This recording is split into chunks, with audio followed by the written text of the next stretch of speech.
ka-express habang nakatutok ang buong mundo kina Victor Wembanyama, Jalen Brunson at Karl Anthony Towns sa NBA Finals, may dalawang pangalan na tahimik na gumagawa ng ingay para sa lahing Pinoy. Sa isang matinding Game 3 showdown sa pagitan ng San Antonio Spurs at New York Knicks, dalawang film ang nagbigay ng malaking ambag sa pinakamalaking entablado ng basketball. Si Dylan Harper ng Spurs ay nagtala ng 13 points at 9 rebounds mula sa bench, habang si Jordan Clarkson naman ng Knicks ay nagbigay ng 10 points and 3 rebounds sa limitadong minutes lamang.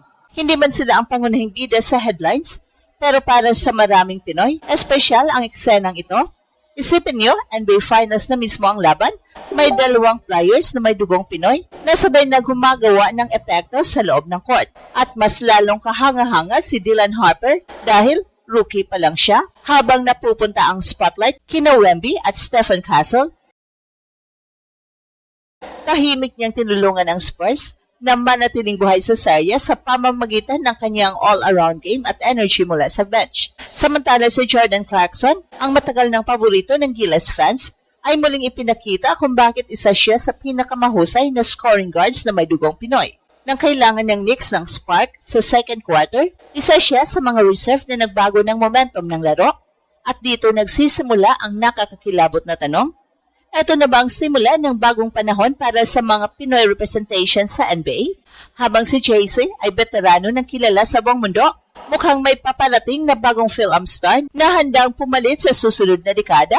At ang pangalan niya, Dylan Harper. Kung may isang bagay na talagang nagpagulat sa mga Pinoy NBA fans ngayong NBA Finals, hindi yun simpleng panalo ng Spurs o pagkatalo ng Knicks. Ito ay ang eksenang bihirang mangyari sa kasaysayan ng basketball.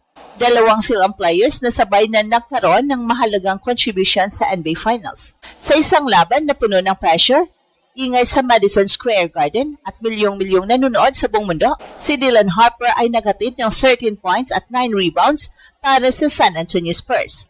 Hindi lang basta scoring ang kanyang ginawa, halos naka-double-double siya habang nagbibigay ng energy sa bawat possession. Para sa isang rookie, napakalaking bagay nito. Tandaan natin na karamihan sa mga rookie ay hirap makahanap ng playing time kapag playoffs na, lalo na sa NBA Finals. Pero iba ang sitwasyon ni Harper. Pinagkakatiwalaan siya ng coaching staff, pinagkakatiwalaan siya ng mga veterano at higit sa lahat, ipinapakita niya na kaya niyang mag-perform kapag pinakamataas ang pressure. Hindi ito aksidente. Mula pa noong college days niya, matagal nang itinuturing si Harper bilang isa sa pinakamalalaking young guards ng kanyang henerasyon. Pagdating niya sa NBA bilang number 2 overall pick ng Spurs,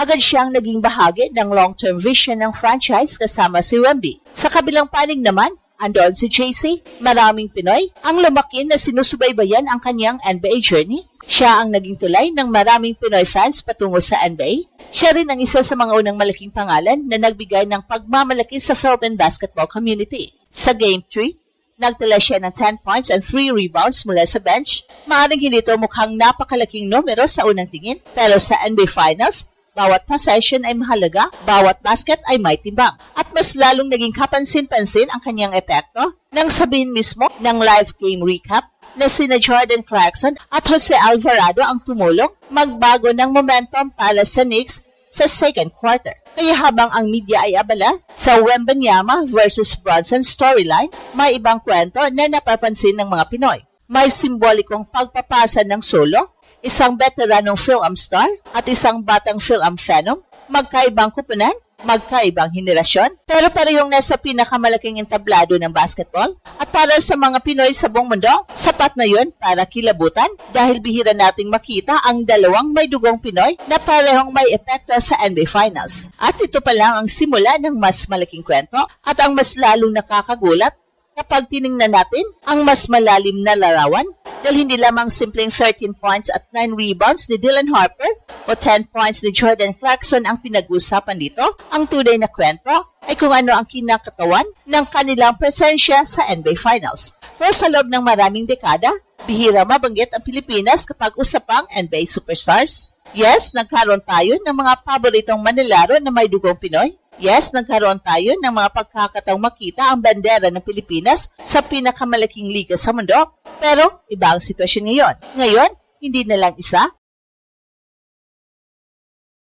Dalawa silang nasa sentro ng championship battle. At ang mas nakakabigla pa rito, ang trajectory ni Dylan Harper habang si JC ay isang established NBA veteran na may mahigit isang dekadang karanasan sa liga.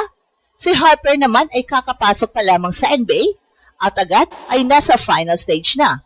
Isipin mo yon, maraming superstar ang inabot ng 5, 6 o 10 taon upang makarating sa NBA Finals. May ilan pa ngang Hall of Fame players na hindi man lang nakaabot sa ganitong yugto ng kanilang karera. Pero si Harper, rookie season pa lang niya at nakipaglaban na para sa Larry O'Brien Trophy. At dito pumapasok ang epekto ng San Antonio Spurs system. Sa loob ng maraming taon, kilala ang Spurs bilang organisasyong mahusay mag-develop ng talento mula kina Tim Duncan, Tony Parker, Manu Ginobili, hanggang sa bagong mukha ng franchise na si Victor Wembanyama. Palaging may kasaysayan ang Spurs na gawing mas mahusay ang kanilang mga batang manlalaro.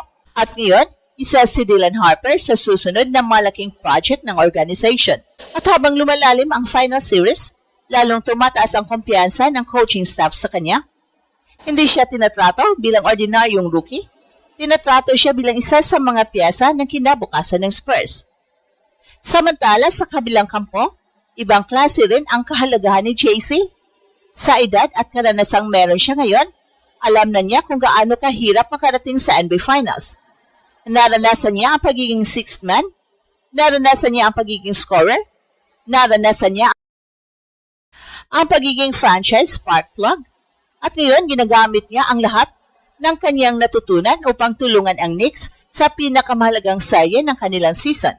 May kakaibang symbolism ito. Dalawang yugto ng Pinoy basketball representation ang nagsasalubong. Si JC ang mukha ng nakaraang dekada. Si Harper naman ang mukha ng susunod na dekada. Habang si JC ay nagbukas ng maraming pinto para sa mga Pinoy basketball fans sa NBA, si Harper naman ay magdala ng bagong antas ng excitement sa mga susunod na taon. Isipin mo, ang mas malaking epekto nito kapag mas maraming batang Pinoy ang nakakakita ng dalawang film players na nag-ambag sa NBA Finals, mas lumalakas ang paniniwala na posible ang dating tila imposibleng pangarap. Hindi na ito simpleng fantasy, hindi na ito kwentong pang social media lamang, ito ay actual na nangyayari sa harap ng buong mundo. At habang patuloy na umiinit ang serye, may isang tanong na unti-unting bumubuo ng ingay sa puso ng mga Pinoy basketball fans. Si Dylan Harper na kaya ang susunod na magdadala ng bandera ng Pilipinas sa mas mataas na antas? At ito ang Express Info kung saan bawat kwento ginulat ang mundo. Don't forget to like and subscribe.